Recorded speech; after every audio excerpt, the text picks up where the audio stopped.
Season 2 of Halo just wrapped up, and I kind of want to talk about how I'm not the biggest fan of the show. Matter of fact, there's a lot of people that do like the show, and I want to say on my bias and things like that. Now, I never did a season 1 review, and I'll touch on the themes, but I'm mainly going to be talking about season 2 here. I do think that the merits of the show itself are good, but my bias sees it as a failed adaptation. And I'll have to get into that later. But before then, I want to talk to you guys specifically on just the show and the merits of it and what I think without my bias being included into the show.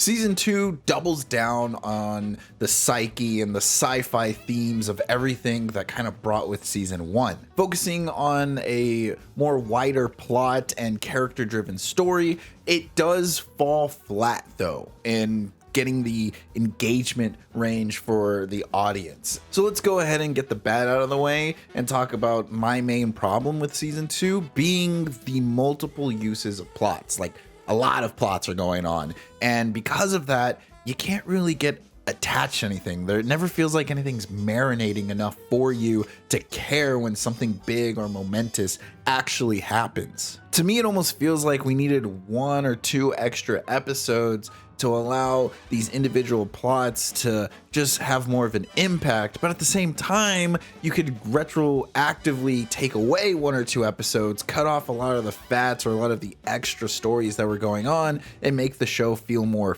focused. Too many times a plot gets brought up and then it's kind of like discontinued and something else gets in the way, and then you are left to figure out what happens later on, and by the time you figure that out, you're kind of like, what? Kind of like how Makee and the Arbiter's relationship of distrust and trust gets a bit interrupted, or Perez becoming a Spartan 3. Like, where was the decision or motivation that really stemmed from that, or seeing her get to that point, or even Kai just leaving Planet Reach?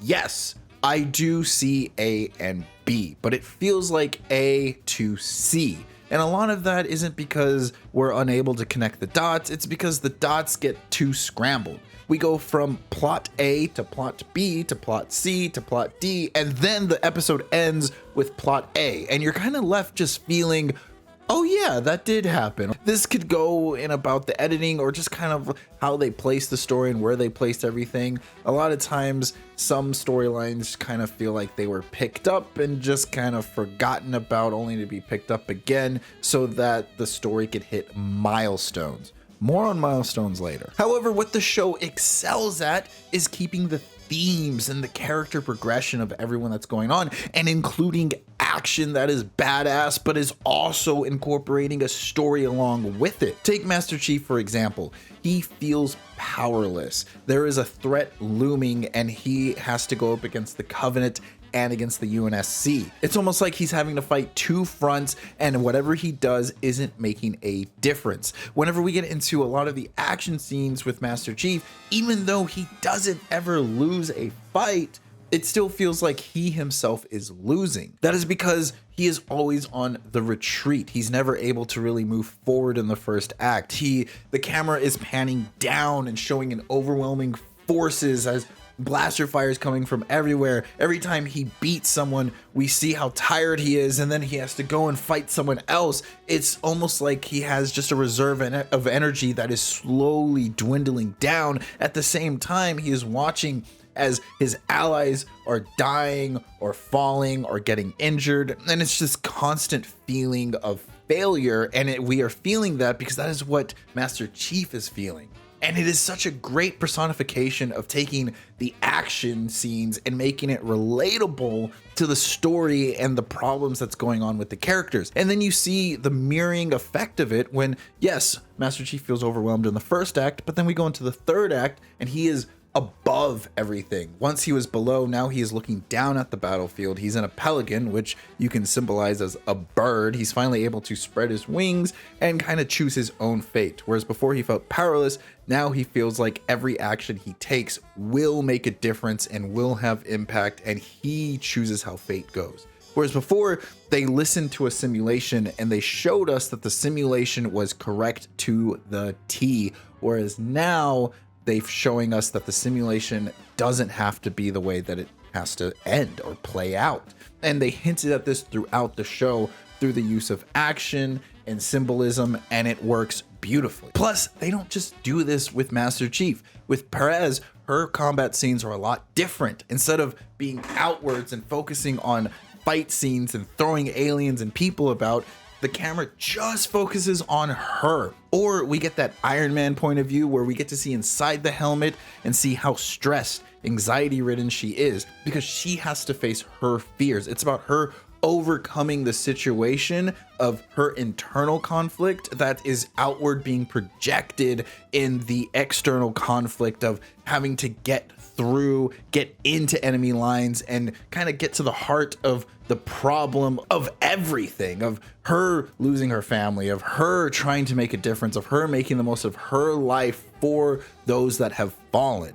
And the action scenes with her emphasize that and play that, and that's why they feel so much different than the other ones. And you never get tired of seeing the action scenes because they're all personally tailored to each character. And then the show has to spoon feed you exposition and explain all these emotional gripes and issues and external internal conflicts to you because, well, it's for a general audience, and a lot of people don't watch movies like how I watch movies or TV shows. And that's where my bias comes in, is that this is a sci-fi show with Halo fans in mind, not a Halo show with sci-fi fans in mind. This goes back to my milestones that I brought up earlier. Yes, they are hitting key points in the story, but sometimes they lose what was originally there for them, or they're twisted and contorted in a way that best fits the adaptation for the audience. And I've always said adapting things can be good if they're done well. And don't get me wrong,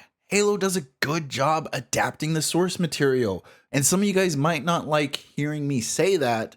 However, it just feels like I'm not the target audience for the adaptation. It feels like it's more for a general view, a general audience. And what may be the problem? If the shoe fits, it fits, right?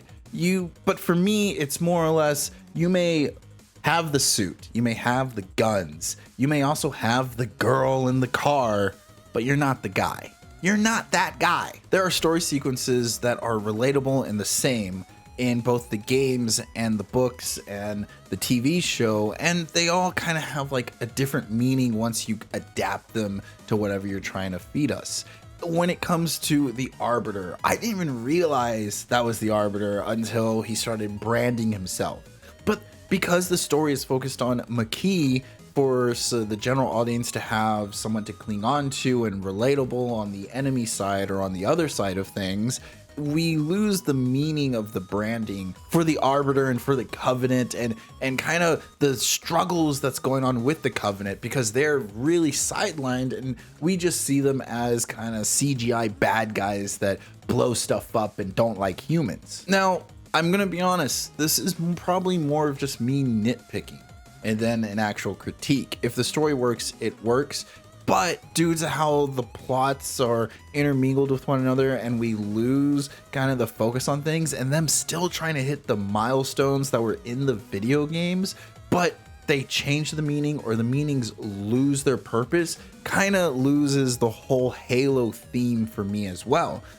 The biggest problem that I have is probably with Master Chief himself. Expectations are important when it comes to a community. If you're going to use a brand, a label, a title, there are expectations behind it that the community that helped bring it up or nurture it will want from it. That's why whenever we got Halo 4, even though we were happy with the story, we weren't happy with the gameplay because it was nothing like what we were so used to before. And then whenever we got Halo 5, we again maybe be happy with the story, but if it's a story that's going to focus around Cortana and Master Chief, why are we only spending about 4 to 3 levels with them throughout the entire campaign? But that's why we weren't really mad about Halo Reach. Maybe on its initial release, yeah, the gameplay was different, yeah, the story didn't have Master Chief, but they advertised that to us. The expectation was already set in place that this was a prequel that wasn't going to have Master Chief. And then Halo Infinite comes out.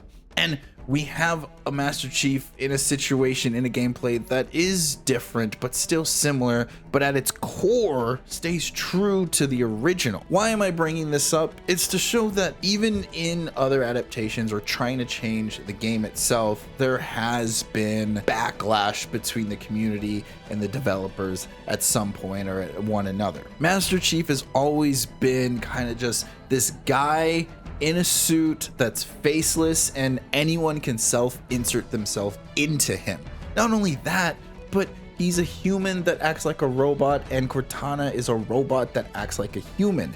They balance each other out and give and take from one another, where she gives him humanity, he gives her focus, drive, and motivation. Halo Infinite's story is so beloved because it brings out Master Chief's humanity without having to change who he is or change what he represents. He is someone who is on a mission. He is someone who puts the mission first at all costs, whether it's disregarding orders between the UNSC or putting his own emotional stakes on the line. And what the TV show does is they took Master Chief and they were so quick to humanize him, to make him relatable to a general audience, that they kind of lost the core principle of what he was and what kind of he stood for.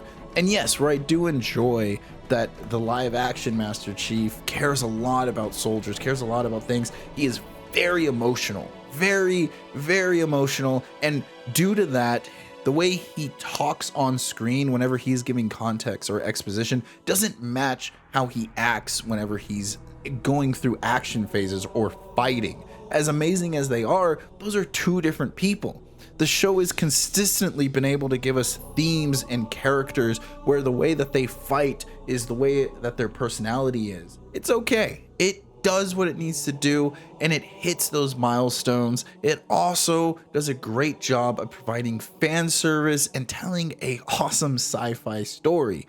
Though the themes are great, the story and plot tend to fall flat, and it can leave you feeling like this isn't the Halo you entirely grew up with. And because of that, with my bias included, I gotta give Halo Season 2 a 6 out of 10. Until next time, guys, play nice. I know I talked a lot about my biases this time around in this review, and I think it's important that you guys know where I'm biased about certain things. When it comes to the show itself and me taking that bias out, the show for me is easily like a 7 or a 7.5.